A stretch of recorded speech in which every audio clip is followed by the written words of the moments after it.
Welcome to Celebration Conversations. I'm your host, Sarah Taylor Young. Join me each week as I share inspirational conversations with fellow co-writers, artists, and friends. Here at Celebration Conversations, it is my hope that you will find motivation and celebration in your own story. Let's get to it. This week, I am with country music artist Elena. Boy, does she have a story to tell behind her music. Listen to how she turned her pain into purpose. Listen as she shares the warning signs of narcissistic abuse and how to get help. Elena is definitely celebrating how far she has come in her journey. Visit her website at www.elenasmusic.com. Her new single, Stereotype, is available on all streaming platforms today. Listen for a sneak peek at the end of this episode. Follow her on Instagram at Elena924. I am here today with singer-songwriter and artist Elena. How are you doing today? I'm doing really good. Thank you for having me. Yes, thank you for being on. So tell me a little bit about your music and what genre you're in, how you got started with it all. So, I'm a country artist and I started playing piano when I was real young. I was 7 years old. And then I really enjoyed singing on my own. I didn't have any formal training when I was younger. And I started dabbling in lyric writing and playing guitar. And I kind of picked it up on my own and then started writing songs a bit. And then I moved to Nashville and it got very more serious for me. So, yeah. So where did you move from? I moved from Butler, Pennsylvania. It's in Western PA, and it's about an hour north of Pittsburgh. Okay. So do you know any of the dance moms? I don't. Sorry, I had to ask that. What age were you when you moved to Nashville officially? I was 22. Okay, was that kind of scary? Yeah, I was ready and I definitely wanted to move there for sure, or move here for sure. It wasn't as huge of a transition as I thought it was going to be. I think I was just ready to get out of my past and start a new life for myself. Yeah. So, what are some things that you have encountered with the southern states? Pennsylvania is kind of on up there, isn't it? Definitely that great southern hospitality. Yeah. I noticed when I visited here, I only visited like a couple times, probably like a week total before I moved here. And I definitely noticed how everyone was so nice and so hospitable. And that was kind of a change for me because in Pittsburgh, there's a lot of like sharpness and sarcasm, that kind of stuff. So I really, I really like the demeanor down here in the South. Like I feel like I kind of fit in a little bit more. Do you know what I mean? Yes. Yeah. Bless your heart. Yeah. So you said you came here from you just kind of moved here from a past. Was it a disturbed past? Yes. I grew up in a broken home. I lived with my grandparents for a long time, and they were physically and verbally abusive to me. And so, trying to find my own way after all of that, it's a whole journey in itself, and it's still something that I'm doing, and I guess we're all doing really. But it was just I didn't have a father. My mother passed away when I was really young. She had an eating disorder. I was 3 when she passed away. So yeah, it was a lot. And but coming to Nashville, I was just excited about a bright new future and the possibility of hope. Everyone in Nashville is very hopeful for success and dreams coming true. So I really like that. I like being around hope rather than the negativity I had been around before. Yeah. So that's kind of what my show is based upon. I interview a lot of artists and just people who have been through things and talk about how we get out of them. Do you feel like music has helped you? Yes, for sure. Like that's what really got me through my childhood is just like locking myself in my room and listening and singing to music and dreaming, looking out the window and dreaming of one day being on stage and singing to thousands of people.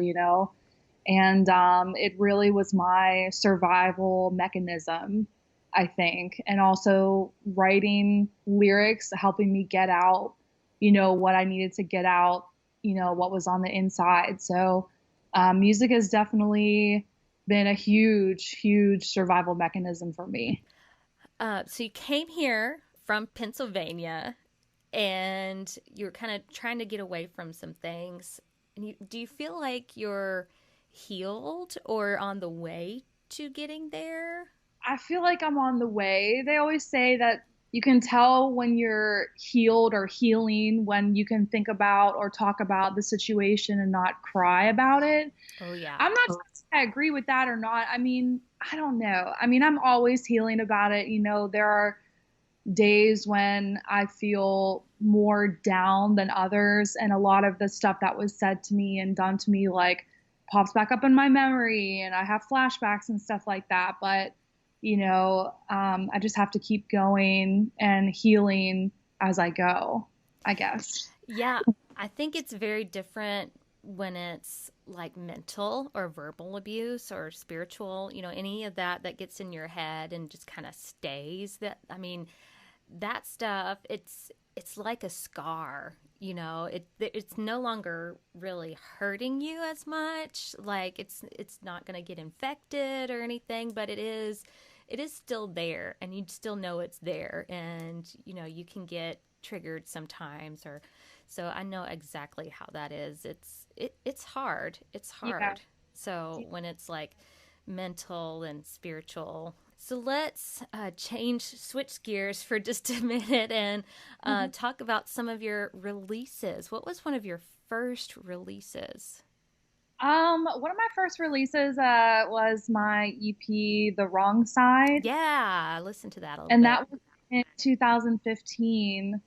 And that was a really, really exciting and fun project for me. I did that at Beard Music Group here in Nashville, Tennessee, and it was just super, super exciting. I had a Kickstarter where fans pledged money and helped me record it. So it was just really thrilling for me to have the opportunity.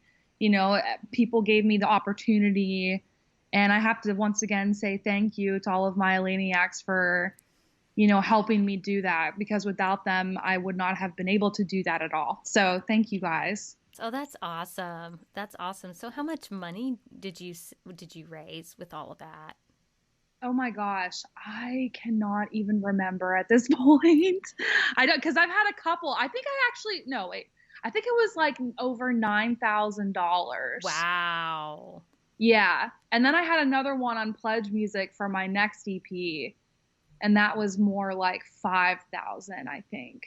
Awesome. So about wow, that's crazy. That's Yeah. amazing. Kudos to you. So what all went into that as far as promotion or fundraising, all that stuff?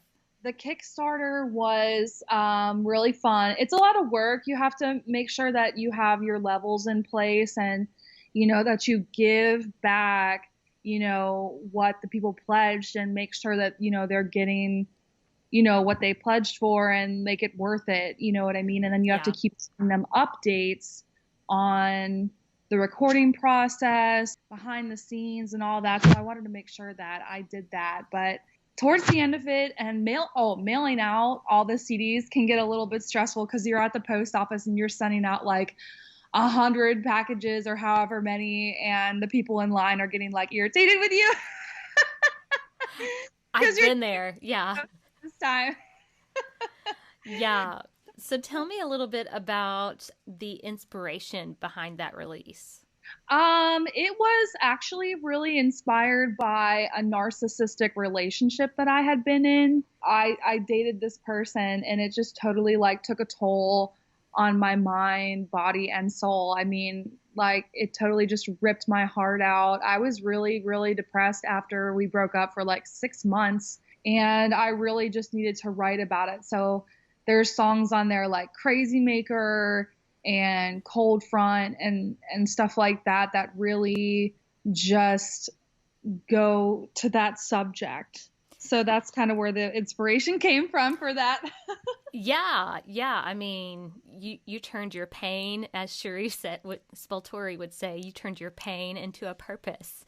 Yeah. You used that experience and you kept going, and you used it to inspire other people. What are some warning signs of maybe some narcissism or narcissistic abuse? Probably just like being overly confident, not being able to take responsibility for things, not being able to apologize, gaslighting, which is a big one. And it's kind of like turning the situation around on you. Like, you know that this person is to blame. Not that it's all about blaming the other person, but they somehow always bring it back to you. Like it's always your fault and they never would take responsibility for you. And they make you feel like you're crazy or going crazy.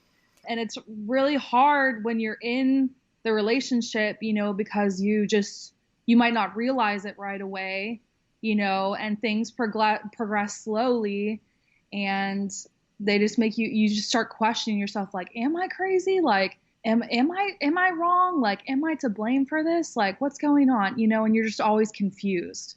So yeah, that's at least from my experience, what really happened. Yeah.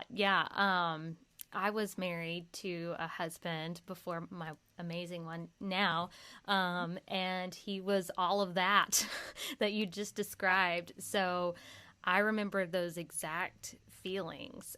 What was it like just kind of coming out of that situation and just trying to figure out how to get out of all that confusion, I guess? Oh man, I just kind of like woke up one day and I was like, this is not right. I don't feel comfortable in this anymore. I don't want to be in this anymore. And breaking up with I actually broke up with them, and I just couldn't take the abuse anymore. Good for But you. yeah, and then like I started the conversation and they just came out with all this stuff that they were mad at me about, like situations that I had totally forgotten about. Like I was like, I had no idea they were even like mad about this, and just trying to twist it. And I don't even know. Like I just stopped talking to them because I just did not want to go through it anymore, you know? And after that, I just was questioning myself. Like I said, I was depressed for like 6 months after that. I had days when I could not get out of bed. But yeah, it was just very, very intense.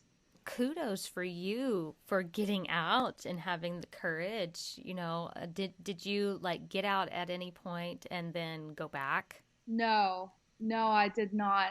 But I know for a lot of people that happens. Yeah. You know, it's really hard because they might be convincing, you know, or come back and say, oh, I'm so sorry. I'm so sorry. Let me make it up to you. And then you'll go back and then it'll be the same story over and over again, you know? Yeah. So I did a little bit of Instagram stalking. I saw that you recently got engaged. I did. Yes, I did. Congratulations. Thank you so much. We're so excited and happy. Yes, that's awesome. So what is it like to plan a wedding during COVID? So it's really exciting. It's kind of nerve-wracking because you just don't know what's going to happen. And I've seen a lot of brides, you know, have to push back their wedding or cancel it because of COVID. And I really hope that doesn't happen to me next year, but we're gonna find out, I guess. You know, 2020 is an interesting year. It's been difficult for a lot of people, so we'll see what happens in 2021, I guess. Yes. Well, congratulations on that. That is just amazing. You know, it's just awesome when you've been in such a bad relationship before and then you find somebody else, you know, that just makes up for it, you know, so. Yeah. Find the right person. Yep. Yeah. I mean, I've been in some relationships that are just not good at all, but Adam, the person I'm engaged to now. His name is Adam? Adam, yes. Mine's name is Adam too. Oh. Oh, that's ironic. That's so cool. Yeah. We both have husbands, well, almost two husbands named Adam. That's so cute. That is really cute. So yes. Tell me about some of your first performances here in Nashville. What were they, and how did you go about getting them? How, were you nervous? When I first came to Nashville, I was super excited. I was on cloud nine. I just wanted to meet everybody and go everywhere. I went to NSAI and found a list of writers' nights, and I called every single one of them and went to every single one of them by myself. And I was like, Wow. I'm going to hear and meet as many people as I can. And I think my first performance was like at the Bluebird open mic or the Nashville Palace. We're still doing writers' nights there. And yeah, I just wanted to go everywhere and be everywhere. Things have changed over the years. A lot of places have like closed and shut down. A lot of places have changed their name. Like I used to play West End Avenue or Hotel Indigo on West End Avenue, and now it's the Aloft Hotel. So a lot of things have changed too in the last 9 years since I've been here. Yeah, Nashville has definitely changed. There are a lot more skyscrapers and buildings than there used to be. I grew up in Antioch area, Smyrna and Antioch area in Middle Tennessee. So it just coming into it, it's like, is that Nashville? Like, it's Yeah. just like, this is not what I remember Nashville being. It's just grown so much. It's just crazy. So, what are some tips and tools that you have for performing and coping with nerves? Do you drink lots of water? Things like that. Oh my gosh, I used to have the worst case of stage fright when I started performing. I mean, it would make me like really pitchy. I'd be shaking, sweating, just freaking out. But the more I did it, the more it went away, you know? So I'd say perform often. And if you make a mistake, don't acknowledge it on stage. Just keep going, pretend like it never happened. You Mm-hmm. know, time people aren't going to notice that. So if I like miss a chord or something, which I do, chord, Right here. Yeah.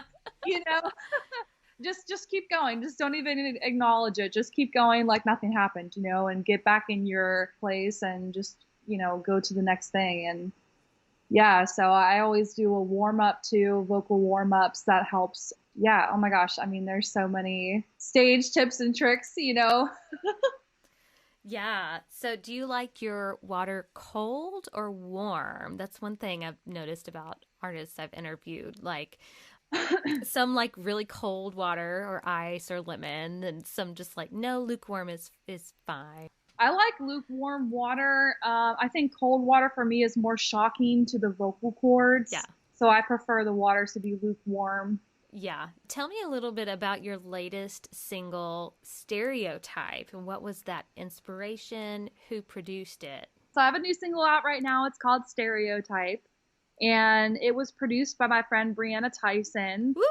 I love Brianna. She's so amazing. She's so incredibly talented, and her production is just so good. And it's really very inspiring for me to see a female producer because there's so many male producers out there. Yeah. And to have a female producer, it's just awesome, I think. But the song is basically just like a bumping in your car type deal, enjoying music, no matter where you are, no matter where you go. It's about loving music. And so I just wanted to release something positive and happy in these times of COVID. You know what I mean?